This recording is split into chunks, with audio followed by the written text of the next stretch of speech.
तारक मेहता का उल्टा चश्मा। पत्रकार पोपटलाल और भारती, ये लोग कैसे जिंदा बच गए? मैंने तो उन्हें ऊपर पहुंचाने का पूरा इंतजाम किया था।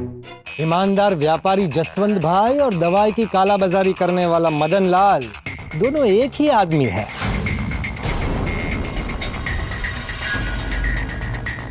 ओके।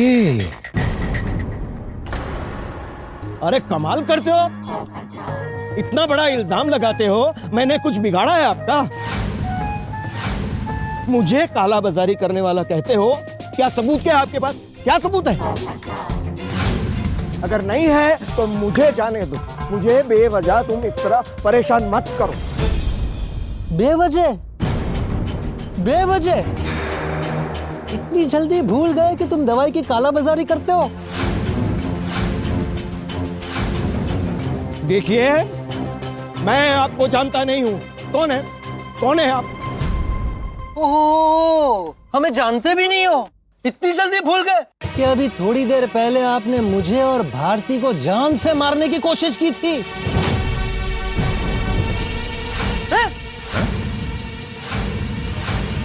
और आपकी वजह से ना जाने कितने लोगों को जरूरी इंजेक्शन और दवाइयां नहीं मिल रही हैं। हाँ, हमारे रिसोर्ट में मेरे साथ काम करने वाले करण को अपनी माँ के लिए 800 रुपए का इंजेक्शन 24,000 में खरीदना पड़ा। देखो, इन सब बातों से मेरा कोई मतलब नहीं है। आप झूठे इल्जाम लगा रहे हो मुझ पर। देखिए, अगर आपने मुझे गलत तरीके से फंसाने की कोशिश की ना, तो मैं आप पर मानहानि का केस कर दूंगा। आपको कोर्ट के धक्के खिलवाऊंगा। बोलो, है कोई सबूत? अगर है तो दिखाओ, नहीं तो इंस्पेक्टर साहब मुझे जाने दो। अरे बाप रे, कहां गया सबूत? सबूत नहीं मिला तो ये छूट जाएगा।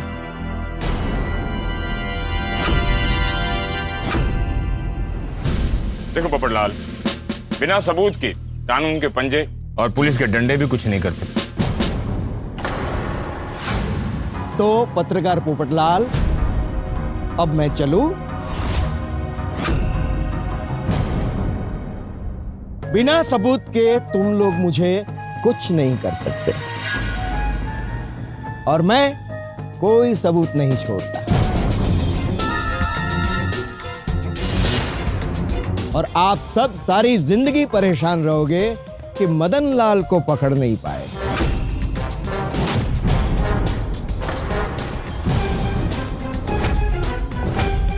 Goodbye everyone, and never see you again.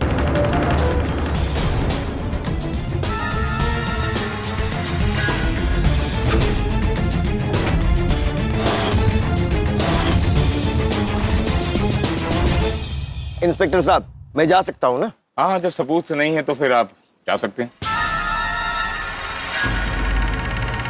1 minute रुको, सबूत है।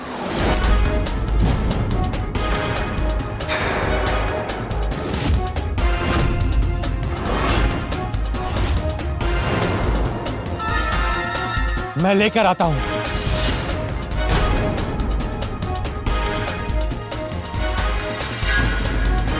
अरे, ये पोपट भाई कहाँ चले गए? क्या पता? समझ में नहीं आता क्या कर रहा है ये। क्या सबूत लाएगा? क्या बहानेबाजी कर रहा है ये आजकल के पत्रकार नाम कमाने के लिए किसी पर भी इल्जाम लगा देते हैं। प्लीज, मैं कहता हूं मुझे जाने दो, मुझे लेट हो रहा है। अरे रुको तो सही मदन जी, अब इतना देर रुके हो तो थोड़ी देर और रुक जाओ। ले आने दो पोपटलाल को सबूत, देख लेते हैं। दूध का दूध और पानी का पानी हो जाएगा।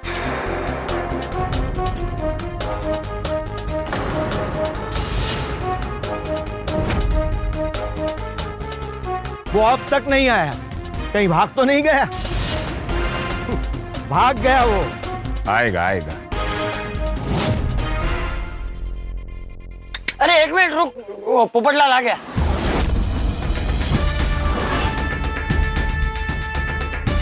हाँ, आ गया।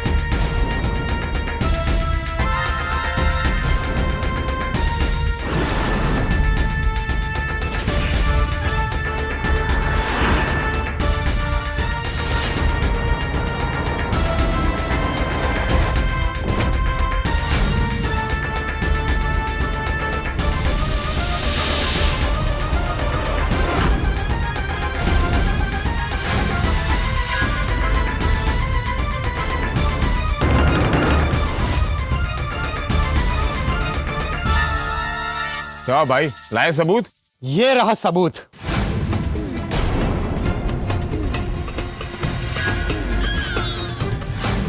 मेरे हर मौसम का साथी, मेरा हमदम, मेरा हमसफर, मेरा छाता। अरे यार सबूत दिखाओ ना, ये छाता क्या दिखा रहे हो पोपटलाल? मदन लाल, तुमने मेरा स्टिंग ऑपरेशन स्पेशल कैमरा वाला पेन तोड़ दिया, मेरा मोबाइल तोड़ दिया, लेकिन एक गलती कर बैठे। जब तुम्हारे आदमी मुझे पकड़कर लाए और पानी में फेंक रहे थे, तब मेरा छाता गिर गया था। वो गिरा नहीं था, मैंने गिरा दिया था, क्योंकि इस छाते में कैमरा छिपा हुआ है।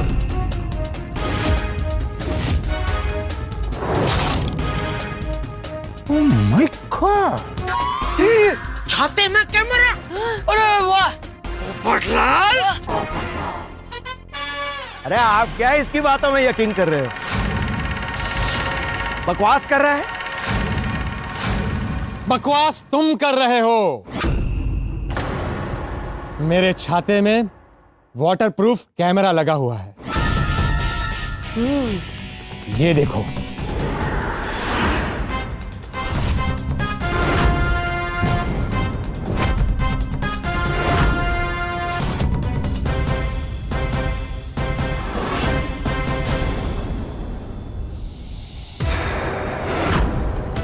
Oh my God, what A fantastic idea Popatlal. इसमें तुम्हारा सारा प्लान, तुम्हारी सारी बातें, तुमने हमारे साथ जो सुलूक किया, सब कुछ रिकॉर्ड हो चुका है। देखना चाहते हो? इसमें सारा सबूत है। अरे छाता क्या दिखा रहे हो पोपटलाल? उसके अंदर का वीडियो है वो दिखाओ, वो सबूत बनेगा। मैं अभी टैब लेकर आता हूँ। अरे अभी तो तुम मेरे कब्जे में हो, अपने बारे में सोचो। स्टिंग ऑपरेशन करने आए थे ना मेरा, मैं तुम्हारा ऐसा ऑपरेशन करूंगा कि जिंदगी में कभी किसी के स्टिंग ऑपरेशन के बारे में सोच भी नहीं सकोगे।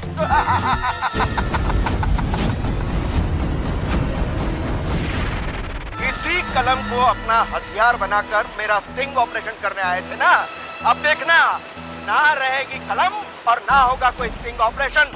कितनी चालबाजी से मैंने ये दवाई और इंजेक्शन और वैक्सीन की काला बाजारी का धंधा जमाया है। आज तक पुलिस मेरा कुछ बिगाड़ नहीं सकी है, तो तेरे जैसा पित्ती सा पत्रकार मेरा क्या बिगाड़ लेगा? तुम्हें बड़ा शौक है ना मुझे पकड़ने का, आज तुम्हारा वो शौक मैं शौक दे के पूरा करूंगा। हमेशा हमेशा के लिए हटा रहा हूं मेरे रास्ते से, खत्म कर रहा हूं। एक बार ये मेरी बड़ी डील, आखिरी डील हो जाए, बाद में मैं ये शहर सब कुछ छोड़ के बहुत दूर चला जाऊं। वहां पर मदनलाल की मीटिंग खत्म और यहाँ पर इन दोनों की जिंदगी खत्म। मदनलाल को पकड़ना इतना आसान नहीं। और ये मदनलाल इतने टाइम से काला बाजारी का धंधा कर रहा है, किसी की हिम्मत नहीं हुई मदनलाल को पकड़ने की। क्या चल? Stop! Don't move! Hey, कहाँ भाग रहे हो? चलो! Quick! चलो!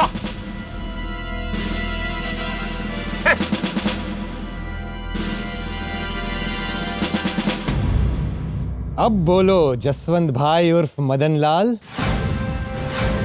क्या कहते हो? हम पर केस करोगे या जेल जाओगे?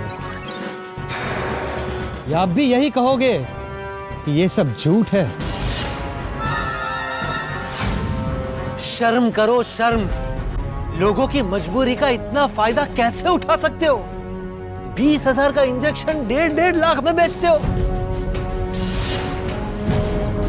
अरे लोग पूरी जिंदगी मेहनत करके 2 पैसे बचाते हैं अपने बुरे वक्त के लिए, लेकिन तुम्हारे जैसे लोगों की वजह से उनकी सारी बचत एक झटके में उड़ जाती है। बुरा वक्त कोरोना नहीं, तुम्हारे जैसे लोग लाते हैं मदन लाल। सर ये लोग भी मिल गए।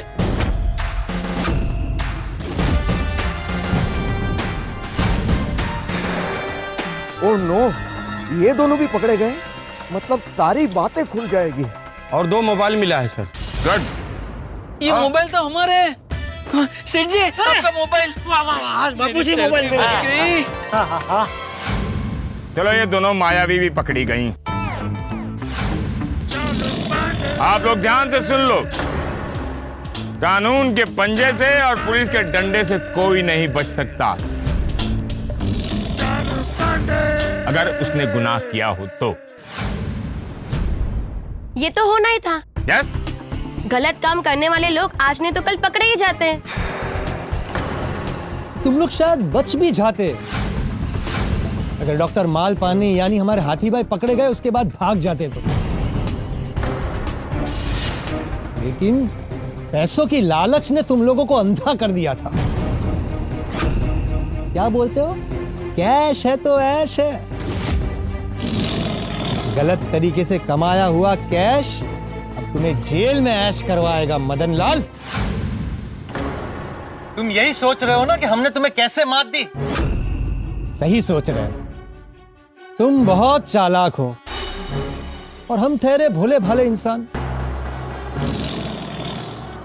जब तुमने कोड वर्ड बदल दिया तो मैं मायूस हो गया था। गोकुलधाम वापस जा रहा था, लेकिन जब जेठालाल की मैनेजर के साथ बात हुई और हमें यह पता चला कि संजना भी तुम्हारे साथ मिली हुई है, तो हमें आइडिया मिल गया कि संजना ही हमें तुम तक पहुंचाने का रास्ता बन सकती है। अरे हम तो तुम्हें पहले ही पकड़ लेते हैं, लेकिन ये हेलो सर इसने हमें भटका दिया। हमको पता नहीं था ये अभी तुम्हारे साथ मिली हुई है। अरे दीप्ति बेटा, हम तो स्त्री को देवी मानते हैं, लेकिन तुम तो डायन बन गई। देवी तो रक्षक होती है, लेकिन तुम इन काला बाजारियों के साथ मिलकर भक्षक बन गई। और संजना तुम भी। भगवान ने तुम्हें भोली सूरत दी, उसका ये फायदा उठाया। क्या था? ये बहुत गलत किया तुम दोनों ने। हमें माफ कर दीजिए। हमें अपने किए पर बहुत शर्मिंदगी है। अब शर्मा के फायदा क्या जब चिड़िया चुग गई खेत। अब तुम सीधे सीधे बता दोगे या पुलिस के डंडे खाने के बाद सच कबूलोगे?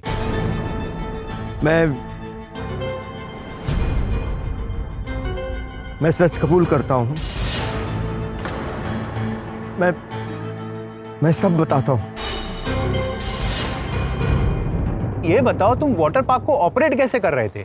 रिसोर्ट के मालिक को मैं पहचानता हूं। मैंने उससे परमिशन ली थी कि जब तक ये वाटर पार्क बंद है मैं उसे अपने गोडाउन की तरह इस्तेमाल करूं। ओह, मतलब तुमने उन्हें धोखा दिया है। इस वाटर पार्क का मेन गेट हमेशा बंद रहता है, लेकिन एक छोटा गेट है जो रिसोर्ट से भी है, जो वाटर पार्क बंद होने की वजह से कोई यूज नहीं कर रहा था। और मेरे दवाई की कालाबाजारी के बिजनेस के लिए ये लोकेशन परफेक्ट था। और ऊपर से मैंने होटल के कुछ स्टाफ को पहले से ही खरीद लिया था। वो सब चोरी चुपके से मेरे लिए काम करते थे, ताकि मुझे सब की खबर रहे, लेकिन किसी को मेरी खबर ना मिले। और कुछ महीनों से मैंने इंजेक्शन और दवाई का सारा स्टॉक इसी में छुपा कर रखा था, और सारी मीटिंग डीलिंग इसी रिसोर्ट से करता था। और वाटर पार्क में आने जाने के लिए हम इसी छोटे गेट का इस्तेमाल करते थे। रात को हमारे टेम्पो का आना जाना होता था और बिना किसी टेंशन के दवाई की कालाबाजारी का धंधा होता था। ये जसवंत भाई है बदमाश। अब चलो पुलिस स्टेशन, वहां पता कर लेंगे कौन कौन लोग तुम्हारे साथ जुड़े हुए हैं। सच सच बोलना, नहीं तो जानते नहीं तुम, हमारा नाम है इंस्पेक्टर चालू जी पांडे। जो झूठ बोलते हैं उनको पड़ते हैं डंडे। सब सच बताऊंगा। राजा भाई और दूसरे जो भी कस्टमर्स के साथ मैंने ये डील की है वो सभी बताऊंगा मैं। जसवंत भाई, एक बात पूछूं? आप तो कितने अच्छे इंसान थे, फिर इस गलत राह पे कैसे चल पड़े? दुर्बुद्धि। पहले मैं बिल्कुल ऐसा नहीं था, एक ईमानदार और सेवाभावी बिजनेसमैन था। लेकिन जब से ये कोरोना आया है, कोरोना की महामारी में लॉकडाउन पे लॉकडाउन पे लॉकडाउन और खत्म चौपट, धंधा बंद हो गया। लोग घर में बंद हो गए, मजदूर लोग गांव चले गए और फैक्ट्री को ताले लग गए। मेरा इतने सालों का टूर्स एंड ट्रैवल का धंधा भी बंद हो गया और रोज नुकसान पे नुकसान पे नुकसान। खर्चा तो हो ही रहा था, ऊपर से बचत भी खत्म हो रही थी। मैं हार गया था और तभी मैंने देखा कि ऐसे वक्त में सबसे ज्यादा बिजनेस दवाई का चल रहा है। मुझे दुर्बुद्धि सूझी और तब से मैंने ये दवाई की कालाबाजारी का धंधा शुरू किया।